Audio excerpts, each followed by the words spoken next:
18 प्रस्तावों पर कैबिनेट ने अपनी मुहर लगाई। परिवहन विभाग में प्रवर्तन पर्यवेक्षक और सिपाहियों के वर्दी निर्धारण पर फैसला लिया गया है। वन सेवा नियमावली में संशोधन किया गया। वन दरोगा की आयु सीमा बढ़ाकर 21 से 35 की गई।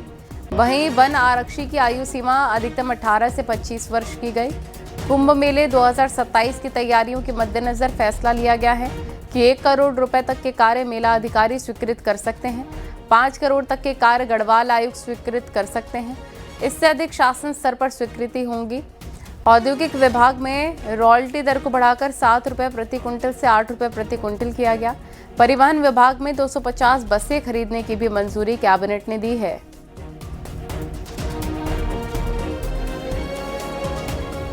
कि 1 करोड़ तक के जो कार्य होंगे वो मेलाधिकारी के स्तर पर सैंक्शन किए जाएंगे और 5 करोड़ तक के कार्य वो आयुक्त गढ़वाल मंडल के स्तर पे स्वीकृत किए जाएंगे। उसके ऊपर के जो कार्य हैं वो शासन में पूर्व की तरह ही सैंक्शन होंगे। कि जो रॉयल्टी की दर है वो पूर्व में 7 रुपये प्रति क्विंटल थी, उसको आज 1 रुपये बढ़ाते हुए 8 रुपये प्रति क्विंटल किए जाने का निर्णय लिया। परिवहन विभाग द्वारा 250 बसेस क्रय करने का आज प्रस्ताव रखा गया था, उस पर माननीय मंत्रिमंडल द्वारा अनुमति दी गई। देहरादून के प्रेमनगर क्षेत्र में बुधवार देर रात पुलिस और बदमाशों के बीच एनकाउंटर हुआ। पौंधा इलाके में पुलिस और बदमाशों के बीच में मुठभेड़ हुई। इसमें कुख्यात अभियुक्त मारा गया है, जबकि 2 अन्य अंधेरे का फायदा उठाकर फरार हो गए हैं। मुठभेड़ में एसएचओ नरेश राठौर भी घायल हुए। घटना रात करीब 10:30 बजे की है, जब प्रेमनगर पुलिस को संदिग्ध बदमाशों की सूचना मिली। सूचना मिलते ही पुलिस ने पूरे इलाके की घेराबंदी कर दी। इसी दौरान एक काले रंग की संदिग्ध कार दिखाई दी, जिस पर गुजरात नंबर दर्ज था। पुलिस ने जब कार को रोकने की कोशिश की तो उसमें सवार 3 बदमाशों ने पुलिस टीम पर फायरिंग शुरू कर दी। जवाबी कार्रवाई में पुलिस ने भी गोलियां चलाई और इस मुठभेड़ में मुख्य आरोपी अकरम ढेर हो गया, जो 2014 के चर्चित अंकित हत्याकांड का मुख्य आरोपी था। मुठभेड़ के दौरान प्रेमनगर थाना प्रभारी नरेश राठौर भी घायल हो गए। इन्हें इलाज के लिए अस्पताल पहुंचाया गया।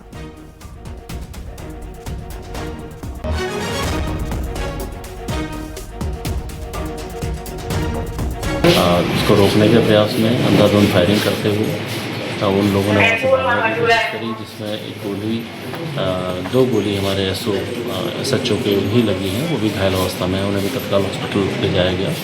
जवाबी कार्रवाई में एक बदमाश मारा गया है, उसको भी हॉस्पिटल ले जाया गया, जहाँ पर उसकी मृत्यु हो गई है, ब्रॉड डेड पाया गया है। बाकी 2 अन्य बदमाश जो अभी भागे हुए हैं, उनकी कॉम्बिंग का प्रयास चल रहा है। जल्दी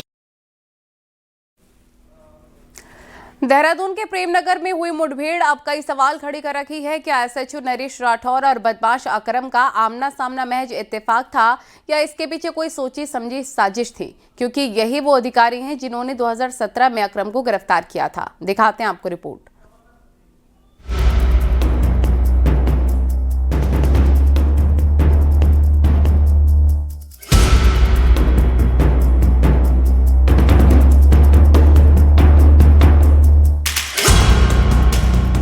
पौंधा रोड पर ठेकेदार को गोली मारकर लूट की वारदात के बाद जब पुलिस बदमाशों का पीछा कर रही थी, तभी मुठभेड़ हुई।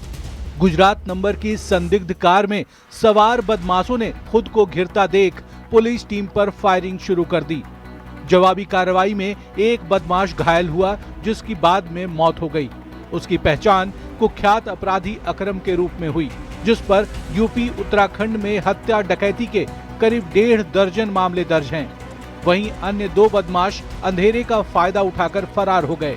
इस जवाबी कार्रवाई में बदमाश की गोली का शिकार हुए थानाध्यक्ष नरेश राठौर, जिनको देहरादून के निजी अस्पताल में भर्ती करवाया गया है, जो फिलहाल स्वस्थ हैं। वहीं लूट और गोली का शिकार हुए ठेकेदार देवराज जिला अस्पताल में भर्ती हैं। पर कार सवार बदमाश पुलिस टीम पर फायर करते हुए अपनी गाड़ी को छोड़कर जंगल की तरफ भाग गए, जिनका पीछा करने पर उनके द्वारा पुलिस टीम पर दोबारा फायर किया गया, जिसमें एक गोली प्रभारी निरीक्षक प्रेमनगर को लग गई। पुलिस टीम द्वारा आत्मरक्षा में किए गए जवाबी फायर में एक बदमाश को गोली लग गई तथा अन्य बदमाश अंधेरे का फायदा उठाकर जंगल की ओर। मोबाइल नंबर की आईडी निकालने पर मृतक की पहचान अकरम पुत्र मासूम अली निवासी ग्राम बूटा थाना भवन गढ़ी पुख्ता शामली उत्तर प्रदेश में के रूप में हुई। दरअसल अकरम और एसएचओ नरेश राठौर का पुराना इतिहास रहा है। 2014 में देहरादून में अधिकारी के बेटे अंकित हत्याकांड के बाद जब अकरम फरार हुआ था, तब 2017 में नरेश राठौर की टीम ने ही उसे गिरफ्तार किया था। अब सालों बाद उसी अधिकारी के सामने फिर से अकरम का आना कई सवाल खड़े कर रहा है। क्या अकरम को पता था कि उसी इलाके में वही अधिकारी तैनात है, या ये सिर्फ एक इत्तेफाक था? वहीं ये भी सामने आया है कि अकरम कोर्ट में पेशी के लिए देहरादून आया था और उसी दौरान अपने साथियों के साथ मिलकर लूट की वारदात को अंजाम दे रहा था। वारदात में इस्तेमाल की गई कार भी चोरी की बताई जा रही है। जो अभियुक्त है उसके ऊपर करीब 16 मुकदमे अब तक पंजीकृत जो अभी तक हमारे प्रकाश में आए हैं, लेकिन अभी हम लोग और प्रयास कर रहे हैं। एक ड्रेडेड क्रिमिनल ये पहले रहा है, लगातार घटनाओं में एक्टिव रहा है, अभी भी ये एक्टिव ही था, इसलिए इसके जो अन्य साथी हैं उनके पकड़ने का हम प्रयास कर रहे हैं। हम ये भी देख रहे हैं कि जो आज के दिन जो डेट थी जिसमें इनको जो ये लोग आज आए थे यहाँ इकट्ठे हुए थे, कौन कौन लोग इसमें पूर्व की घटनाओं में शामिल थे, उनका भी हम लोग इसमें चेक करा रहे हैं। पुलिस को शक है कि इस पूरी वारदात में लोकल कनेक्शन हो सकता है, क्योंकि जिस व्यापारी को निशाना बनाया गया उसकी पूरी रेकी की गई लगती है। ऐसे में सवाल यही है कि क्या ये सब कुछ अचानक हुआ या फिर पहले से रची गई साजिश थी।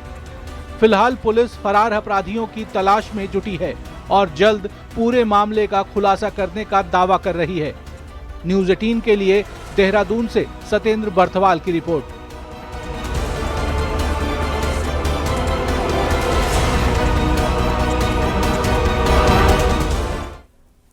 देहरादून के पौंधा एनकाउंटर पर अब सवाल खड़े होने लगे हैं। एनकाउंटर में मारे गए अकरम के परिजनों ने पुलिस की कार्रवाई पर गंभीर आरोप लगाए। परिवार का दावा है कि अकरम को कोर्ट परिसर के बाहर से ही पुलिस अपने साथ ले गई थी। अब परिजन मामले की निष्पक्ष जांच की मांग कर रहे हैं। इसमें सच्चाई भी सामने आ गई है।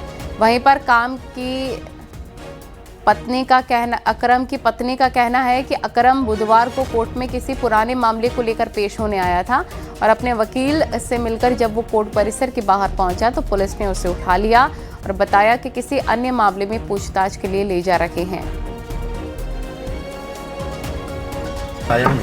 कल ये 3:30 बजे करीब वकील के पास से निकले, कोर्ट में तारीख लगाने के लिए गए थे और 4:30 इन्होंने 4 बजे फिर बात करी। रिश्तेदारी में एक जगह भी भाभी लगा उनसे।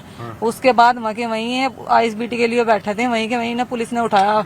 मुझे वकील ने बताया कि क्या नाम जब यहाँ से जा लिया था, मैंने पता करा थाने में, तो थाने उन्होंने कहा कि हमने तो पुराने मामले में उठाया इसे। प्रेमनगर में हुए एनकाउंटर पर सीएम धामी ने कहा कि ऑपरेशन प्रहार से घबराकर बदमाश अब उत्तराखंड छोड़ने लग गए हैं और अपराध मुक्त उत्तराखंड हमारा संकल्प है। प्रहार शुरू किया था और इसी का परिणाम आने लगा है। अपराधी यहाँ से भाग रहे हैं या जो अपराधी हैं उनके खिलाफ सख्त कार्रवाई की जा रही है। इसको और तेजी से चलाया जाएगा। आम जनमानस अंदर किसी प्रकार का भी कोई भय का वातावरण न रहे, ये पूरी तरह से अपराध मुक्त उत्तराखंड हो, ये हमारा संकल्प है। प्रहार शुरू किया था और इसी का परिणाम आने लगा है। अपराधी यहाँ से भाग रहे हैं या जो अपराधी। उत्तराखंड में आज दोपहर कई जिलों में अचानक बारिश शुरू हो गई। देहरादून, हल्द्वानी, बागेश्वर, टिहरी, चमोली, पिथौरागढ़, अल्मोड़ा समेत कई जिलों में तेज बारिश से लोगों को उमस भरी गर्मी से निजात मिली। मौसम विज्ञान केंद्र ने अगले 48 घंटे के लिए तेज बारिश का अलर्ट जारी किया है। खासतौर पर देहरादून, टिहरी, उत्तरकाशी, रुद्रप्रयाग, चमोली, बागेश्वर, पिथौरागढ़ और नैनीताल के लिए ओलावृष्टि और तेज बारिश का अलर्ट है। प्रशासन ने भी लोगों से अपील की है कि खराब मौसम के दौरान घरों से बाहर ना निकलें और सुरक्षित स्थानों पर ही रहें। नीचे भी फॉल मिला है। मिनिमम टेम्परेचर में भी फॉल देखने को मिला है, क्लोज टू नॉर्मल है या उससे नीचे ही चल रहे हैं। जो अगले 24 घंटे के लिए भी हमने लाइट टू मॉडरेट रेनफॉल जो है 2 दिन के लिए दिया हुआ है। उसमें हमारे को स्नोफॉल जो है 4000 मीटर के आसपास है, उससे ऊंचाई वाले इलाकों में हम एक्सपेक्ट कर रहे हैं, खासतौर से उत्तर के जो हमारे जनपद है। बागेश्वर में इन दिनों मौसम तेजी से बदल रहा है। हर दिन दोपहर बाद बारिश होने से तापमान में गिरावट आई है और उमस भरी गर्मी से राहत मिली। बारिश के चलते जंगलों में लगी आग पर भी काफी हद तक काबू पाया गया है। कई स्थानों पर धधक रही आग बुझने से कई स्थानों पर वन संपदा खाक होने से बच गई।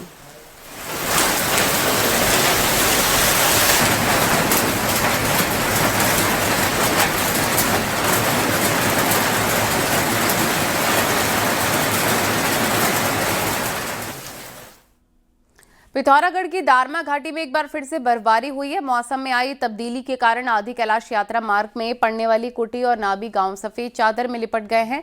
1 मई से आदि कैलाश यात्रा शुरू होने जा रही है। ऐसे में तय है कि यात्री इस बर्फबारी का मजा भी ले सकते हैं। यात्रा को लेकर इनर लाइन पास जारी होने लग गए हैं और मौसम के बदले मिजाज को देखते हुए प्रशासन भी अलर्ट है।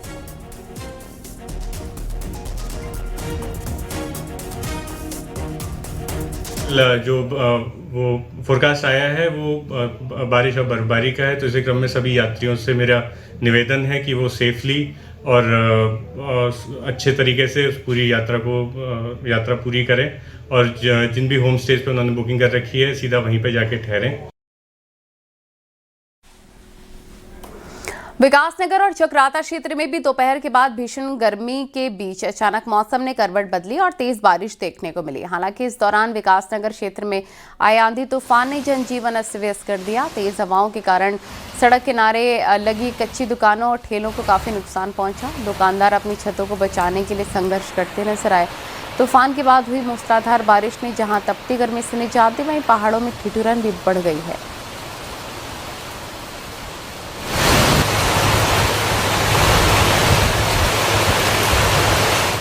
गुरुवार शाम हल्द्वानी में भी मौसम ने तेज करवट बदली है। अचानक से आए आंधी तूफान के साथ हुई बारिश ने लोगों को गर्मी से निजात दी। पिछले कुछ दिनों से लोग उमस भरी गर्मी से बहुत परेशान थे क्योंकि हल्द्वानी का तापमान 40 डिग्री के पार चल रहा था।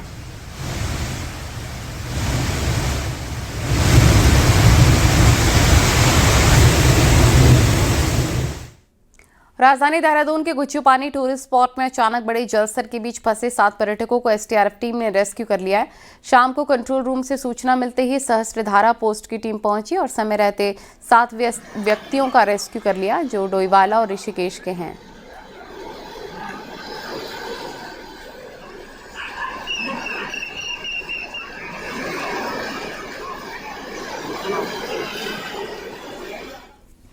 इस वीकेंड अगर आप भी उत्तराखंड आने का प्लान कर रहे हैं तो हमारी ये खबर आपके लिए बहुत ज़रूरी है। प्रदेश के लोगों को तपती गर्मी से निजात मिली है। खासतौर पर मसूरी, देहरादून के कुछ इलाकों में ओले भी गिरे हैं, जबकि 5 मई तक प्रदेश के ज़्यादातर हिस्सों में बारिश का अलर्ट है। खासतौर पर अगले 48 घंटे में प्रदेश में 4000 मीटर से ऊपर के इलाकों में बर्फबारी की संभावना जताई गई है। इस वीकेंड पर अगर आप भी प्लान कर रहे हैं कि आप उत्तराखंड का रुख करें तो इस वक्त जो मौसम उत्तराखंड में बना हुआ है बिल्कुल मुफीद है आपके उत्तराखंड आने के लिए। देहरादून समेत प्रदेश के ज्यादातर हिस्सों में मौसम का मिजाज बदल गया है। तपती गर्मी से लोगों को राहत मिली है। थोड़ी देर के लिए भले ही ओले यहाँ पर गिरे, लेकिन अभी अगले 48 घंटे के लिए मौसम विज्ञान केंद्र की तरफ से ये कहा गया है कि प्रदेश में मौसम खुशनुमा ही बना रहेगा। कुछ इलाकों में हल्की बारिश देखने को मिल सकती है, कुछ एक इलाकों में बर्फबारी की भी संभावनाएं जताई गई है जो कि 4000 मीटर से ऊपर के इलाके होंगे वहां पर। इसके अलावा 5 मई तक मौसम विज्ञान केंद्र की तरफ से ये कहा गया है कि प्रदेश में मौसम का मिजाज बदला हुआ ही नजर आएगा। खासतौर पर टिहरी, उत्तरकाशी, पौड़ी, रुद्रप्रयाग, चमोली, पिथौरागढ़ ये वो इलाके रहेंगे जहां पर जो लोग गर्मी की तपिश झेल रहे थे उन्हें आने वाले दिनों में राहत की उम्मीद है। कैमरा पर्सन दीपक राणा के साथ न्यूज 18 के लिए देहरादून से भारती सकलानी उनियाल। जिन जंगलों से आप लकड़ी नहीं काट सकते उन जंगलों में अब आप मधुमक्खी पालन कर रोजगार पा सकते हैं। धामी सरकार ने अपने एक महत्वपूर्ण फैसले में इसकी पॉलिसी को हरी झंडी दे दी है। इसी से जुड़ी आपको रिपोर्ट दिखाते हैं।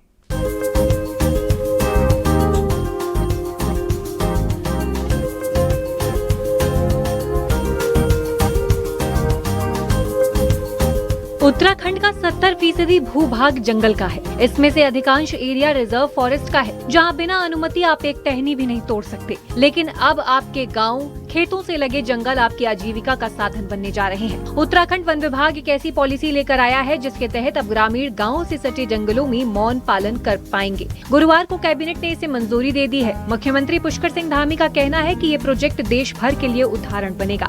मौन पालन हमारे राज्य में बहुत बड़ी संभावना है और मौन पालन के लिए चूंकि हमारा वनों से आच्छादित पूरा राज्य है, जहां 70% से अधिक भूभाग हमारा वनों पर है और बहुत अच्छा एक अच्छी संभावना हो सकती है जो मौन पालन के क्षेत्र में हो सकती है। और ये यहाँ का जो शहद है, मौ है, मौ जानते हैं ना? हाँ, वो औषधीय गुणों से भरपूर है। ये प्रोजेक्ट वन विभाग, कृषि विभाग, उद्यान विभाग द्वारा संयुक्त रूप से संचालित किया जाएगा। विभाग का मानना है कि इससे न सिर्फ उच्च गुणवत्ता का शहद प्राप्त होगा बल्कि मानव वन्य जीव संघर्ष को कम करने में भी ये सहायक होगा। बी बॉक्स को जंगल के उन हिस्सों में लगाया जा सकता है जहां से हाथी आबादी क्षेत्र या खेतों में प्रवेश करते हैं। हाथी मधुमक्खियों की आवाज से दूर भागते हैं। राज्य में मौन उत्पादन को वन क्षेत्र के माध्यम से किस तरह बढ़ावा दिया जाए ताकि आम आदमी की आजीविका पर इसका प्रभाव पड़े, इसके लिए एक व्यापक मौन नीति पर लेकर के चर्चा हुई है, जिसपे वन विभाग और उद्यान विभाग, कृषि विभाग मिलकर के इस पर एक विस्तृत प्रस्ताव लाएंगे ताकि इस प्रदेश में हर न्याय पंचायत स्तर पर मौन पालन को बढ़ावा दिया जा सके। उत्तराखंड का मौन पालन की दृष्टि से देश में 8वां स्थान है। उत्तराखंड में प्रतिवर्ष 3,320 मीट्रिक टन शहद उत्पादन होता है। अब फॉरेस्ट एरिया में भी मौन पालन की अनुमति मिलने से न सिर्फ इसके उत्पादन में बढ़ोतरी होगी बल्कि स्थानीय लोगों को रोजगार भी मिलेगा। देश में ये अपनी तरह का पहला प्रयोग होगा। न्यूज़ 18 के लिए देहरादून से सुनील नौप्रभात की रिपोर्ट।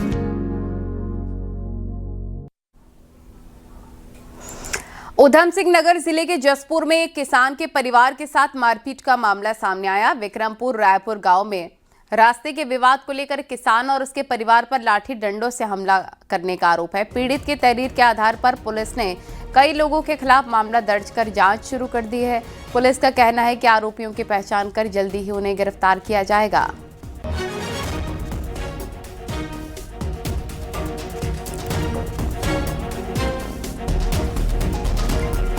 देहरादून नगर निगम ने शादी और खुशी के मौकों पर किन्नरों को मिलने वाली बधाई की राशि तय कर दी है। ऐसे में आम जनता बहुत खुश है। दिखाते हैं आपको।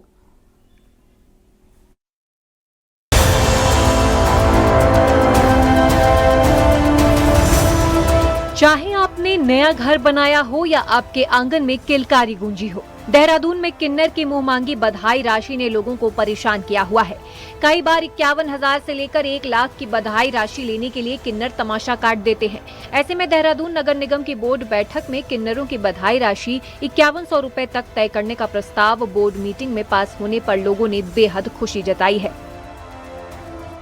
पूर्व में भी ये विषय आया था, तब इसमें एक समिति गठन की बात आई थी और कल इसको समिति गठन की ओर ना ले जाते हुए इसमें एक कुछ माननीय पार्षद गणों के प्रस्ताव पर सभी ने सर्वसम्मति से एक अपर कैप निर्धारित करने का विषय रखा है, उसे सर्वसम्मति से पास किया है। अब इसमें आगे जो नियमानुसार कार्रवाई हो सकेगी नगर निगम के स्तर से एक्ट के अनुसार वो देखी जाएगी। सारे आए हैं बेटा, जितने काम हुए घर में सब में आए हैं और मतलब इतना मांगते हैं कि मतलब हम लोग दे नहीं पाते हैं और देने में भी बेबस हो जाते हैं। देना ही पड़ता है, फिर इनको बाहर करना ही पड़ता है। तो गवर्नमेंट को कुछ ना कुछ इनके लिए फिक्स रेट करने चाहिए। वहीं नगर निगम के इस फैसले पर किन्नर और ट्रांसजेंडरों की अलग अलग राय है। एक डेरा इस फैसले के समर्थन में है तो दूसरा विरोध में है। वहीं ये भी कहा जा रहा है कि कई किन्नर उत्तराखंड के बाहर से आकर यहाँ लोगों को परेशान करती हैं। ऐसे में दरें तय होना अच्छा कदम है, क्योंकि दान सामर्थ्य के हिसाब से दिया जाए तो ही ठीक लगता है। मैं स्वागत करती हूँ, धन्यवाद करती हूँ महापौर जी का, जिन्होंने ये 5100 रुपये रेट तय किए हैं। अब देखते हैं आगे क्या होता है। हम सरकार के साथ है, समाज के साथ है। नुकसान तो क्या ही होगा, उन लोगों को नुकसान उनका होगा जो ये 1.25 लाख, 2.5 लाख, 51,000 इनके मगरमच्छ जैसे जिनके बड़े बड़े मुंह थे और पता नहीं कहाँ कहाँ से लोग यहाँ आके देहरादून में आके बसे हुए हैं, धन उगवाई का काम कर रहे हैं, है ना। लोगों को परेशान करते हैं, नंगे होते हैं, जनता को बहुत ज्यादा गाली गलौज करते हैं। बहरहाल बोर्ड मीटिंग में तो फैसला ले लिया गया है, लेकिन अब जरूरी है कि इसका इम्प्लीमेंटेशन हो, क्योंकि किन्नरों के मुंह मांगे बधाई दान लोगों को लंबे समय से परेशान कर रहे हैं। न्यूज़ 18 के लिए देहरादून से भारती सकलानी उनियाल की रिपोर्ट।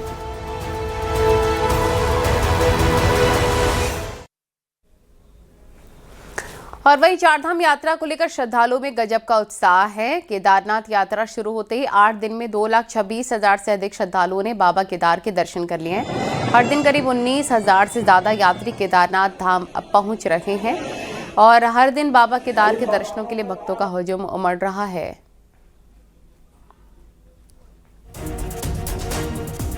प्रसिद्ध गायक कैलाश खेर ने केदारनाथ धाम पहुंचकर बाबा केदारनाथ की पूजा अर्चना की और देश और समाज की सुख समृद्धि की कामना की।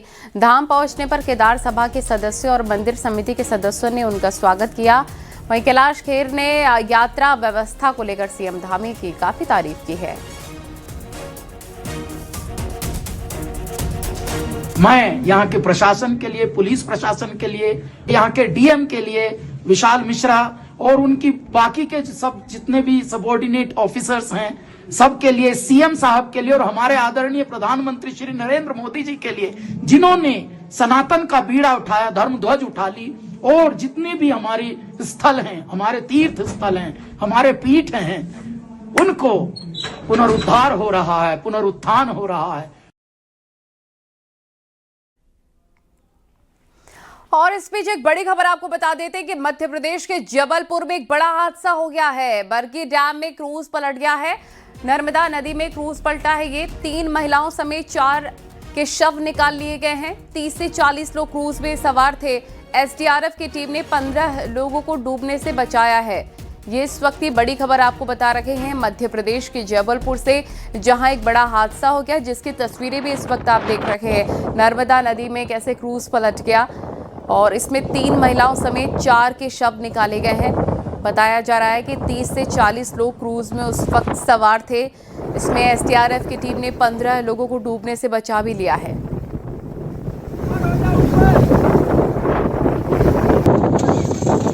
मध्य प्रदेश के जबलपुर की ये तस्वीरें हैं। बरगी डैम में क्रूज पलट गया। 15 लोगों की जिंदगी बचा ली गई है, लेकिन बताया जा रहा है कि 3 महिला और 4 लोगों के शव निकाले गए हैं। 30 से 40 लोग बताया जा रहा है क्रूज में सवार थे और ये एक बड़ा हादसा, दुखद हादसा हो गया है मध्य प्रदेश के जबलपुर में। बरगी डैम में ये क्रूज पलट गया।